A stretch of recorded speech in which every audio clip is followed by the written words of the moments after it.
Hello everyone, once again welcome back to Dr. Rachna's Ayurvedic. Food plays a very important role in keeping us healthy and happy. But maximum time, junk food make us feel happy. But it makes us guilt conscious if we are planning to eat on a healthy diet. So what's the solution?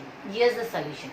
In this video, I'm going to share you a recipe of red pasta, which is just made out of 1 teaspoon of oil and lots of veggies and without maida, cream or cheese.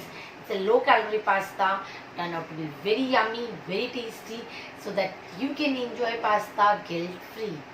So let's start making that red pasta for you.